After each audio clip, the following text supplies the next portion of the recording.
Hello students, आपका Aditi maths channel पे स्वागत है। आज मैं आपको बताने वाली हूँ रैंक ऑफ मैट्रिक्स का सेकंड पार्ट, जो कि मैं 4x4 की मैट्रिक्स बताऊंगी कि 4x4 की मैट्रिक्स की रैंक कैसे निकालते हैं, कैसे फाइंड करेंगे। इसके पहले आपने अगर मेरी रैंक की वीडियो नहीं देखी है, जो कि मैंने एग्जाम्पल समझाया हुआ है एंड 3x3 की निकाली हुई है कि रैंक में 3x3 मैट्रिक्स की रैंक कैसे फाइंड करते हैं, तो अगर आपने वो वीडियो नहीं देखी है तो प्लीज़ आप देख लीजिए। तो आज मैं आपको बताने वाली हूँ, मैं आपको 4x4 की बताऊँगी कि 4x4 की कैसे निकालते हैं। जैसे कि मैं आपको बताया हुआ है, रैंक की डेफिनेशन क्या होती है। Number of non zero row is called a rank of matrix. I mean जो नॉन ज़ीरो रोज़ होती हैं उतनी हमारी रैंक होती है। और मैं इसमें, जैसे कि मैंने आपको रो ऑपरेशन मेथड के थ्रू रैंक निकाली थी, तो रो ऑपरेशन मेथड ही लगाएंगे। रो ऑपरेशन मेथड के थ्रू ही रैंक फाइंड करेंगे कि रो ऑपरेशन मेथड के थ्रू कैसे रैंक फाइंड करते हैं। जैसे कि मैंने आपको बताया हुआ था कि ये हमारी R1, ये R2, ये R3, आई मीन ये first row, second row, third row, इसलिए हम R1, R2, R3 से डिनोट करते हैं। और हमें कॉलम 3/4 की है,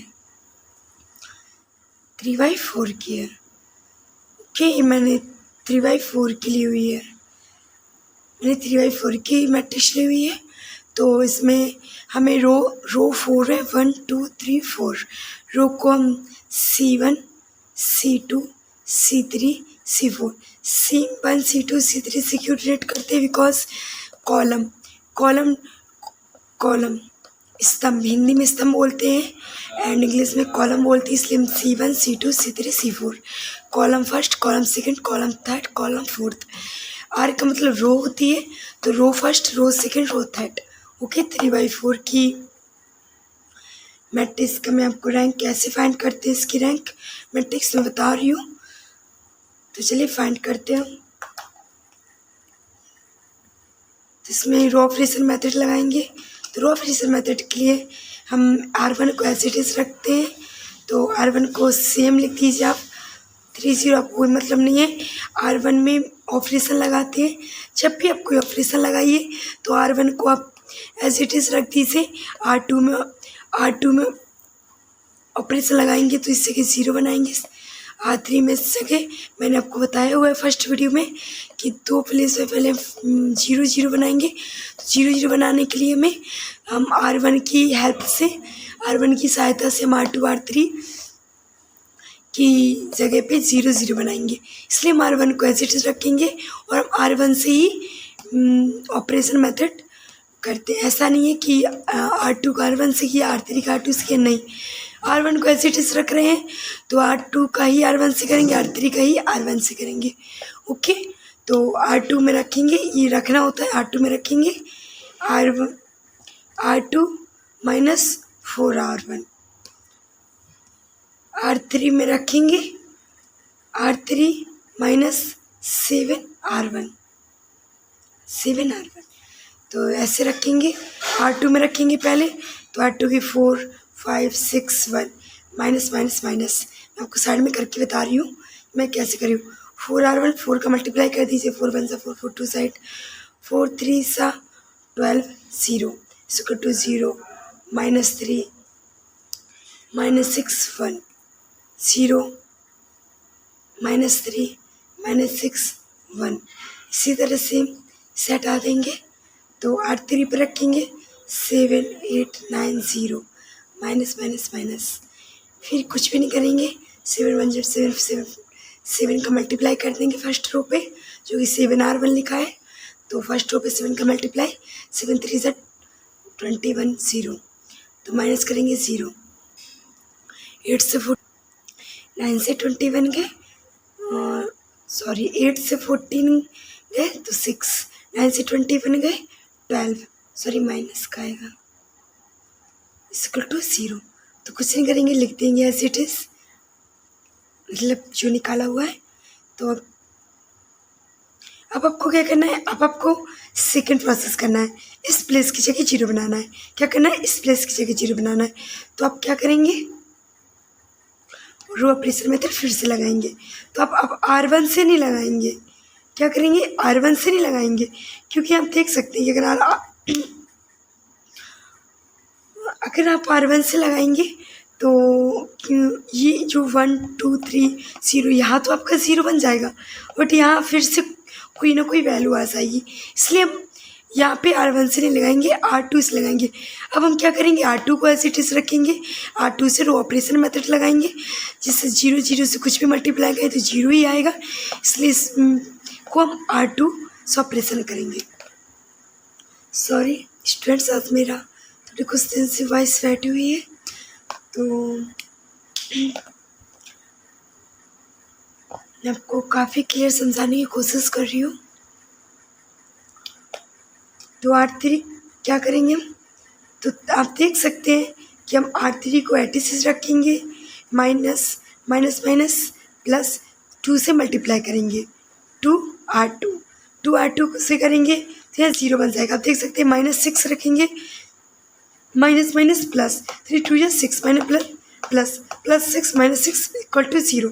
जैसे मैं आपको करके बता दूँ यहाँ कि 0 -6 -12 0 माइनस माइनस प्लस 3 2 6, सॉरी 0 आएगा, 0 से मल्टीप्लाई करेंगे तो 0, कुछ भी कर लें आप, माइनस से 0 आएगा तो 0, या minus minus plus 6 = 0, minus minus minus plus 2 6 12 = 0, 0 1 -2 देख सकते हैं, -2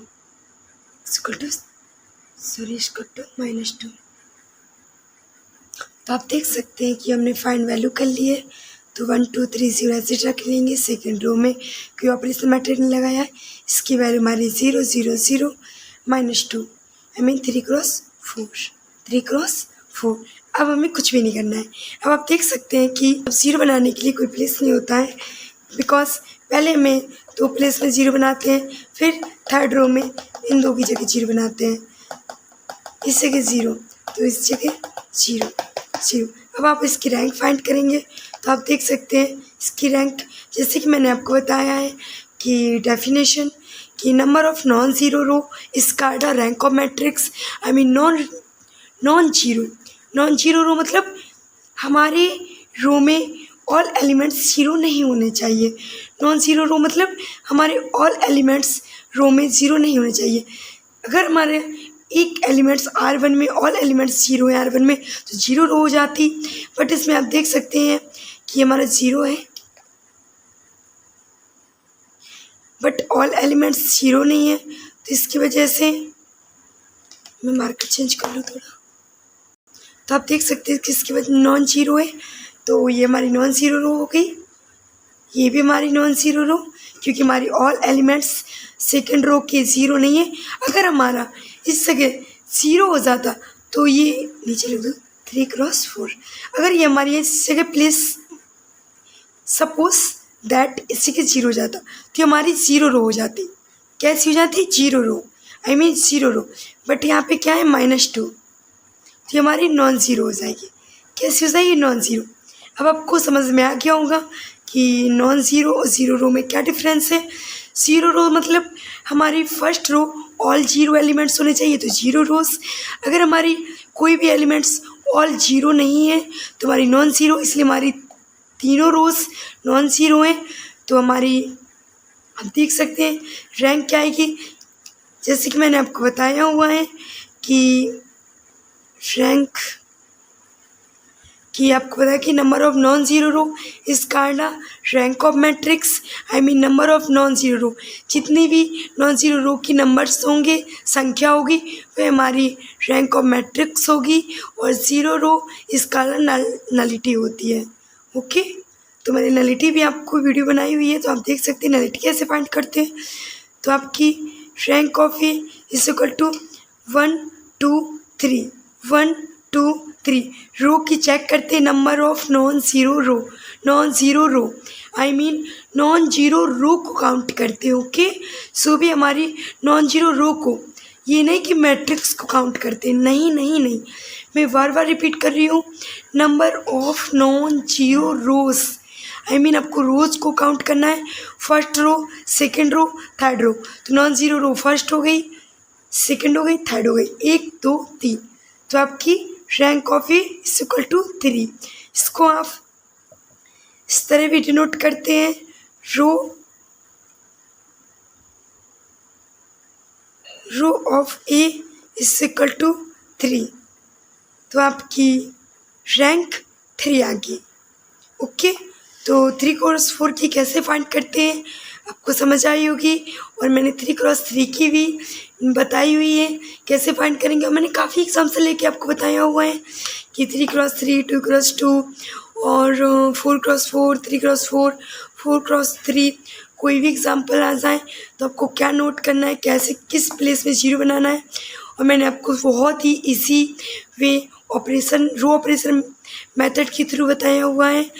मैं आपको आगे चल के एक कॉलिन मेथड भी बताऊंगी, बट ये मेथड बहुत ही इजी होता है और आप एग्ज़ाम में भी काफ़ी फास्ट लगा सकते हैं। तो अच्छे से आप प्रैक्टिस कीजिएगा और ज़रूर ट्राई कीजिएगा। ओके, चलिए, थैंक यू सो मच। ऐसे ही अदिति मैथ्स आर्मी में जुड़े रहिए और ढेर सारा अपना प्यार बनाए रखिए। Thank you.